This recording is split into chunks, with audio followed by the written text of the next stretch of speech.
The radar screens flickered in the dark, not with ships moving, but with ships stopping.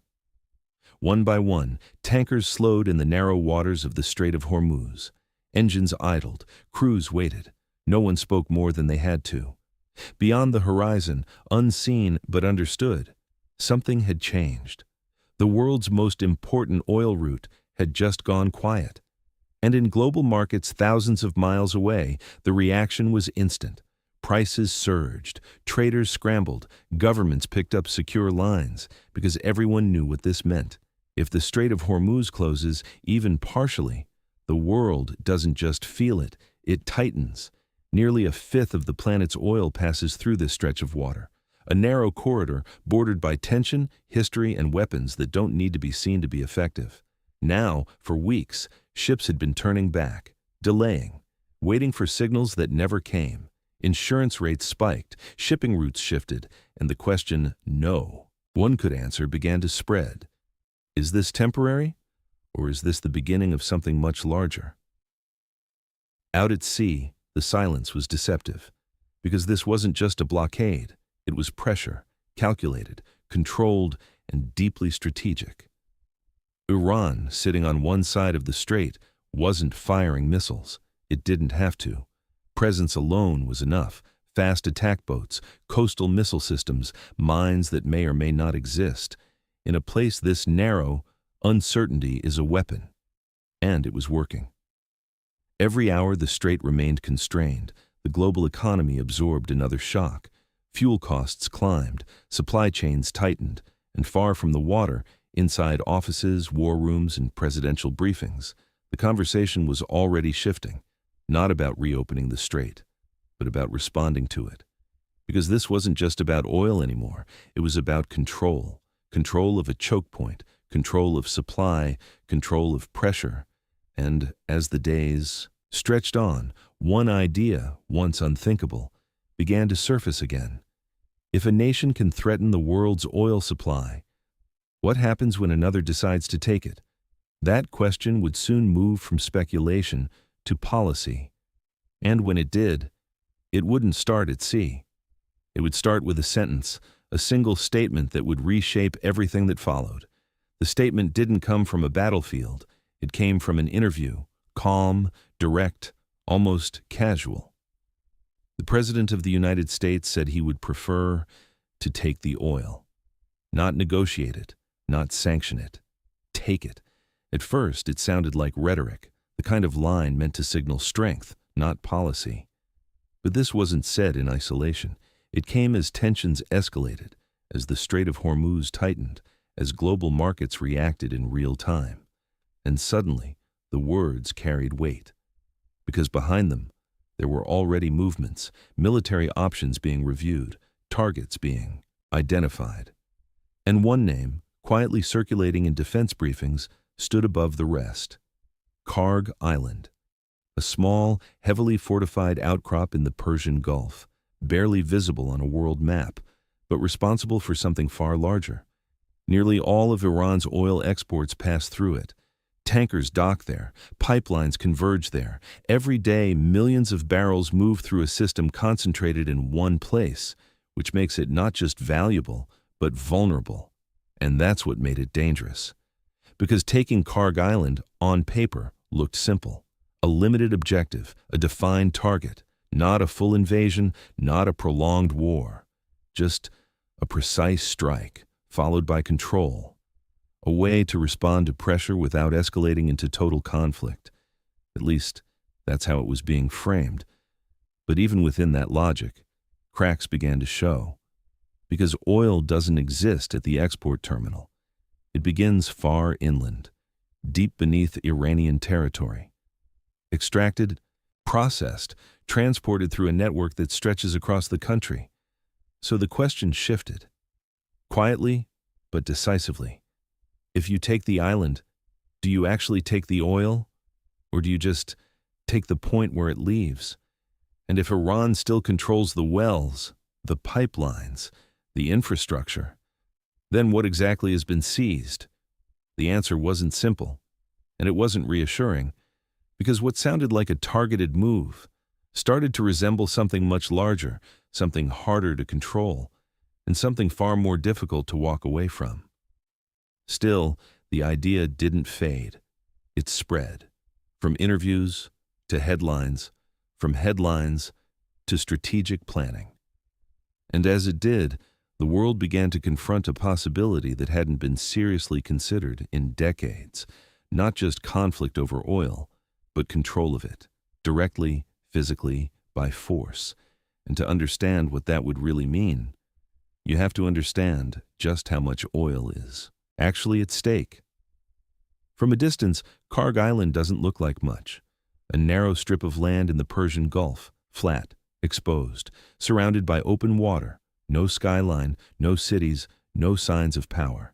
And yet, this small island carries the weight of an entire nation's economy. Beneath its surface and across its terminals flows the lifeline of Iran. Pipelines from deep within the country converge here. Oil fields hundreds of kilometers inland feed into a single system, all leading to this one point. Storage tanks rise along the coastline, massive silent structures holding millions of barrels at any given moment. And just offshore, tankers wait. Some of the largest ships ever built, anchored, loading, preparing to carry that oil across the world, day after day, shipment after shipment. Before the crisis, roughly 90% of Iran's oil exports passed through this island, nearly all of it funneled into one place, which is exactly what makes Kharg's island so important and so dangerous, because concentration creates efficiency. But it also creates a single point of failure. For decades, Iran understood this. That's why Kharg isn't just an export hub, it's a fortress, guarded by the Islamic Revolutionary Guard Corps. Layered defenses, coastal systems, patrol boats, surveillance networks, designed to detect threats long before they arrive. Access is tightly controlled. Even approaching the island without clearance is enough to trigger a response, because losing Kharg, even temporarily, would mean losing the ability to export oil at scale. And that changes everything. Revenue disappears, pressure builds internally, and leverage on the global stage begins to slip.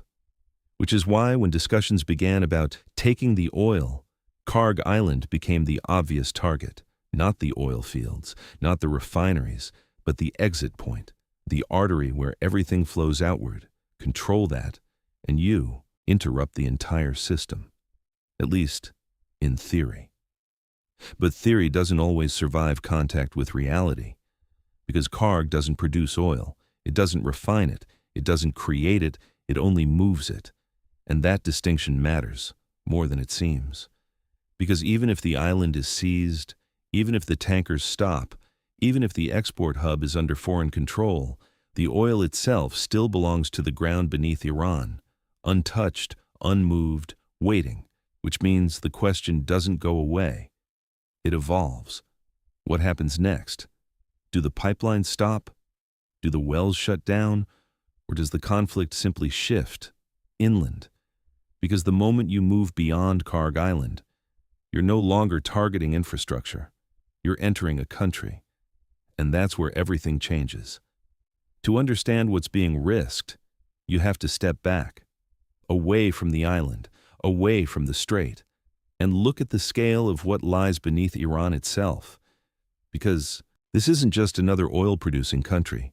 It's one of the largest on Earth. Beneath its deserts and mountains sit vast reserves formed over millions of years, compressed into something the modern world still depends on every single day. An estimated 150 billion barrels of crude oil. That's not just a number, it's power. It places Iran among the top holders of oil reserves globally, and among the most important in the Middle East. Only a handful of nations sit in that category. And that matters. Because global energy systems aren't evenly distributed, they rely on a small number of regions, and an even smaller number of countries within them. Iran is one of those countries, even under heavy sanctions, even with restrictions limiting how much it can sell.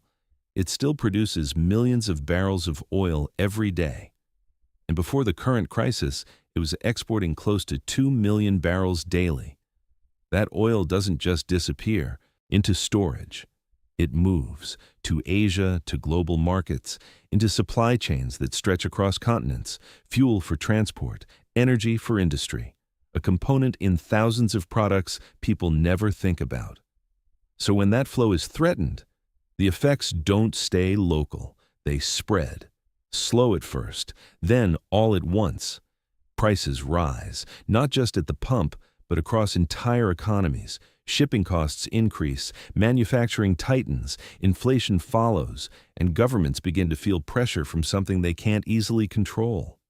Because oil isn't just a commodity, it's a foundation, and Iran's role in that system is significant enough that even disruption, not total loss, just disruption, can move global markets within hours. We've already seen it. Prices jumping sharply, markets reacting to uncertainty alone. Not even full-scale conflict, just the possibility of escalation. That's how sensitive the system is.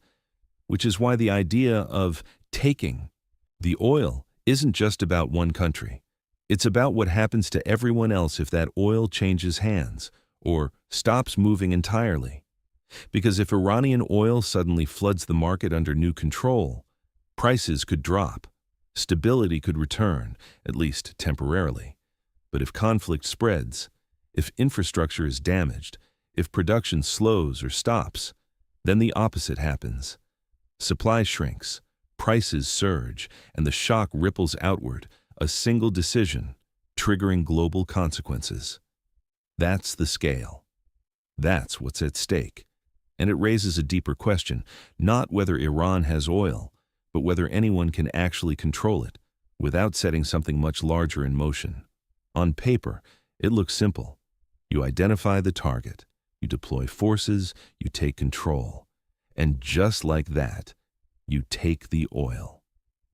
But war, especially modern war, doesn't work on paper because oil isn't stored in one place. It isn't waiting in neat containers ready to be claimed. It exists as a system, a network stretching across an entire country, wells buried deep underground, pipelines running for hundreds of kilometers, refineries, pumping stations, storage facilities, all connected, all interdependent. And most of it far from the coast, far from Kharg Island, which means that even if a foreign force lands on that island, even if it secures every terminal, every dock, every tanker route, the system itself remains untouched because the source, the oil fields, are still inside Iran. And that changes everything. To truly take the oil, you don't just need access to exports. You need control over production. You need engineers, infrastructure, security, logistics. You need to keep the oil flowing. And that requires something far more complex than a targeted strike. It requires presence. Sustained physical presence inside the country. In other words, it requires occupation, not symbolic control, not temporary disruption, but control over territory. And that's where the illusion begins to break, because occupying even a small part of Iran is not like seizing an isolated island. Iran is large, geographically vast, politically complex, and heavily defended, not just by military forces, but by terrain, population, and decades of preparation for exactly this kind of scenario. Any attempt to move beyond coastal targets would mean entering that reality. And once that line is crossed, there's no clean exit. Because infrastructure can be damaged, pipelines can be sabotaged, production can be halted deliberately. If control is threatened, the oil itself can be denied. Burned, disabled, turned into something unusable rather than surrendered. So even success doesn't guarantee access. It guarantees resistance. And that resistance doesn't have to be conventional. It can be asymmetric, distributed, difficult to predict, and even harder to contain. What began as a limited objective starts to expand. More troops, more time, more resources, all to secure something that was never centralized to begin with. And then another question emerges. Even if you manage to control the system, even if the oil begins to flow again, who does it belong to? Who buys it? Who recognizes that control as legitimate? Because oil doesn't just move through pipelines, It moves through markets, through agreements, through a global system that depends as much on trust and legality as it does on supply. And suddenly, what seemed like a direct action becomes entangled in something far more complicated, not just a military operation, but a political, economic, and legal confrontation with global consequences. Which is why, even as plans are discussed, even as targets are considered, there's a growing recognition beneath the surface. Taking the oil is not the same as controlling it. And controlling it may not even be possible without triggering something much larger than anyone intended. There are wars you can see, ships moving, missiles launching, explosions lighting up the horizon. And then, there are wars that happen quietly, without a single shot fired. What's unfolding in the Strait of Hormuz sits somewhere in between. Because this isn't just a military standoff, it's pressure, applied through uncertainty. Every tanker that hesitates, every shipment delayed, every insurer that raises its rates, that's part of the conflict. No explosions required. The strait itself is deceptively narrow. At its tightest point, just a few dozen kilometers across, 2 shipping lanes in, 2 out, and in between, very little margin for error, which means control doesn't require dominance, it requires presence, and Iran understands that. Fast attack boats don't need to engage, they just need to be seen. Coastal missile systems don't need to fire, they just need to exist.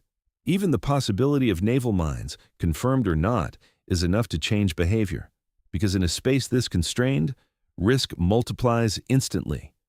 And global shipping doesn't operate on certainty, it operates on probability. If the risk becomes too high, ships stop coming, or they wait, or they reroute, adding time, cost, and complexity to a system that was never designed for disruption at this scale. And as that happens, the battlefield expands, not geographically, but economically. Oil prices begin to rise, not because supply has vanished, but because supply might vanish. And in global markets, that distinction barely matters. Uncertainty becomes a force of its own, driving decisions, shaping reactions, triggering responses from governments and corporations alike. Strategic reserves are discussed, emergency measures prepared, all in response to something that hasn't fully happened, but could. That's the nature of this kind of conflict. It lives in the space between action and anticipation, and it's incredibly effective because it forces the other side to respond without giving them a clear target. There's no single moment to retaliate against, no obvious line that's been crossed, just a steady increase in pressure, until doing nothing becomes impossible. And that's where the dynamic begins to shift. Because once the economic impact reaches a certain threshold, the response is no longer about diplomacy. It becomes about restoring control, not just of the strait, but of the system behind it. And that's when the conversation moves beyond ships and shipping lanes towards something much more direct, more permanent, more dangerous. Because history has shown this isn't the first time oil and control over it has pulled outside powers into Iran. And it never ends as simply as it begins. This isn't the first time oil in Iran has drawn outside power into its orbit. Not the first time control, direct or indirect, has been attempted, and not the first time it changed everything that followed. To understand what's happening now, you have to go back, not years, but decades. Iran had a prime minister, Mohammad Mossadegh, democratically elected, popular, and determined to do something that at the time was almost unthinkable. He nationalized Iran's oil. Until then, much of it had been controlled by a British company, the Anglo-Iranian Oil Company. Foreign control, foreign profits, and for many inside Iran, very little in return. Mossadegh moved to change that, to bring the country's most valuable resource under national control. And for a moment, it worked. But not for long.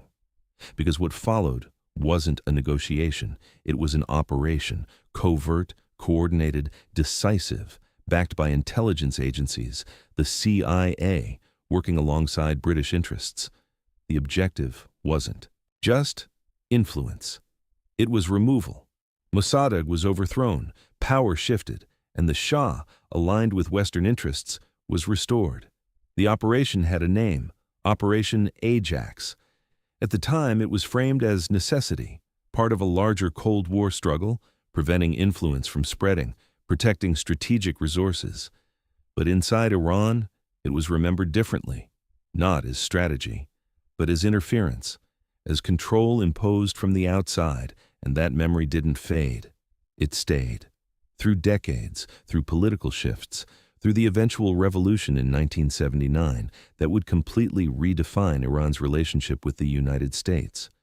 Because once a country feels that its resources have been taken or controlled from the outside, it doesn't forget, and it doesn't easily trust again. That history still shapes decisions today, still influences how actions are interpreted, because when discussions emerge about taking the oil, they don't exist in isolation. They connect directly to that past, to a moment when control was already attempted and achieved, but at a cost. And Iran isn't the only example. In Iraq, decades later, a different kind of control emerged. After invasion, after regime change, oil revenues didn't simply flow freely under full national control. They were routed, managed through systems tied in part to external oversight, even years after the conflict. Which raises a difficult question. When outside powers become involved in a country's oil, does control ever fully return? Or does it evolve into something less visible, but just as influential? Because history doesn't just show what's possible, it shows what it leads to. And again, it points to the same conclusion. Taking control of oil is never just about resources. It reshapes relationships. Resentment builds, power shifts, and consequences last far longer than the moment of action. Which is why, as new plans are considered, as new strategies take shape, there's an uncomfortable reality beneath it all. This has happened before, and it didn't end cleanly then. There's little reason to believe it would now. Let's assume, for a moment, that it works. The operation succeeds. Kharg Island is secured, shipping lanes reopen under new control, and somehow, through pressure, force, or collapse, the flow of Iranian oil is no longer in Iranian hands. At first, the effect would be immediate. Oil markets would react not with fear, but with relief. Because uncertainty, the thing that drives prices upward, would suddenly be replaced with something else: supply. If Iranian oil begins moving freely again, especially without sanctions, millions of barrels per day could re-enter global markets, and when supply increases that quickly, prices fall. Not gradually, but sharply. Fuel becomes cheaper, shipping stabilizes. Industries that depend on energy begin to recover from the pressure. For countries heavily reliant on imported oil, this would feel like a release. An easing of tension that had been building for weeks, maybe months. And for the power controlling that oil, the leverage would be enormous. Because oil isn't just something you sell, it's something you direct. You decide where it goes, who gets access, under what conditions. And that kind of control doesn't just influence markets, it influences alliances, decisions, dependencies. Countries that need energy adjust quickly. They adapt their policies, their relationships, sometimes even their positions in larger conflicts, all in response to supply. So, in this scenario, control of Iranian oil becomes more than an economic advantage. It becomes strategic influence on a global scale. But that's only one side of it. Because markets don't exist in isolation. They respond to stability. And stability doesn't come easily in a situation like this. Even if the oil begins to flow, the question remains, under what conditions? Because if that control is seen as forced, if it's not recognized internationally, then every shipment becomes complicated. Legal disputes, sanctions conflicts, countries hesitant to buy, companies unsure whether they can. Because oil isn't just extracted and shipped, it's insured, financed, traded through systems that depend on legitimacy. Without that, Even available oil can struggle to move. And then there's the reaction from Iran itself, because losing control over its primary resource would not be passive. It wouldn't be accepted quietly. Pressure would continue, in different forms, cyber, regional, indirect, because even if the oil changes hands, the conflict doesn't end. It adapts. And so the outcome becomes unstable. A system where oil flows, but under constant tension, where prices drop. But volatility remains, where control exists, but never fully settles.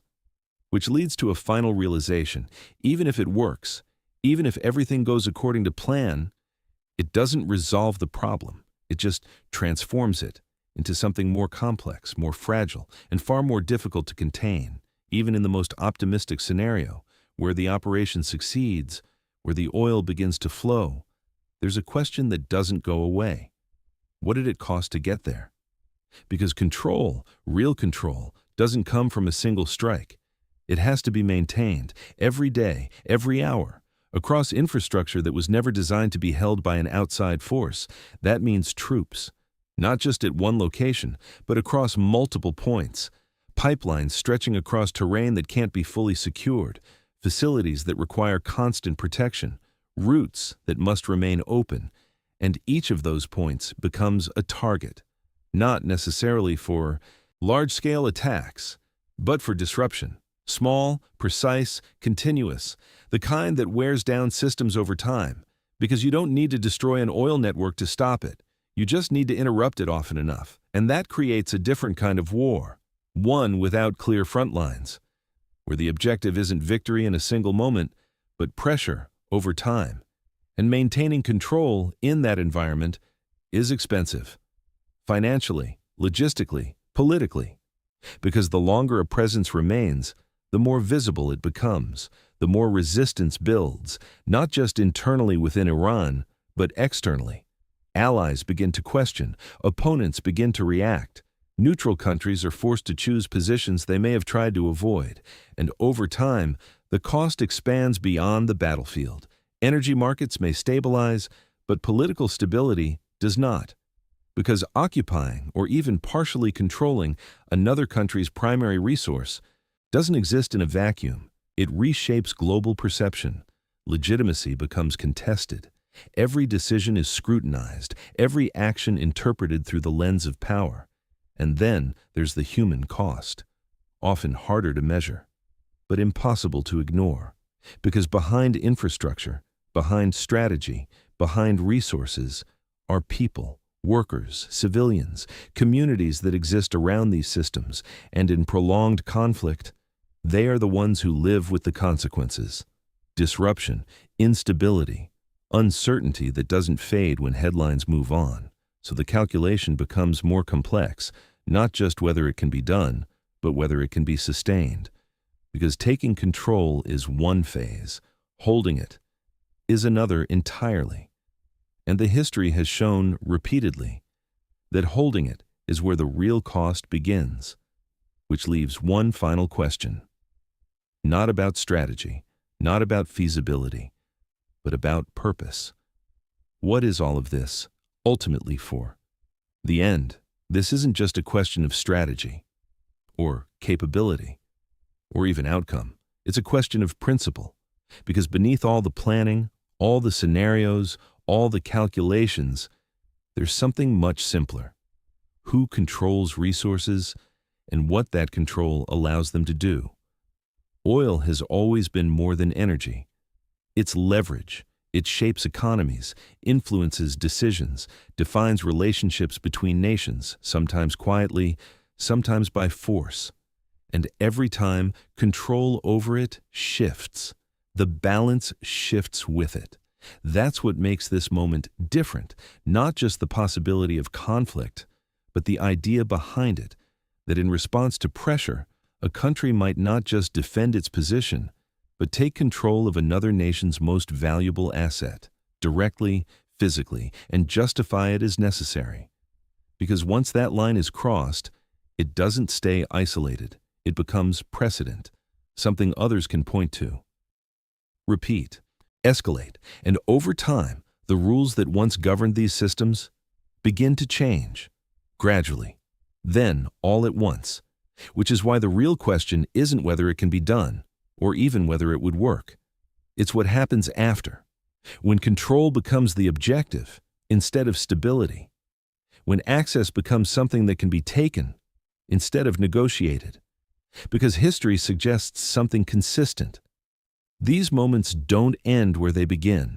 They expand, they reshape, and they leave behind consequences that outlast the decisions that created them.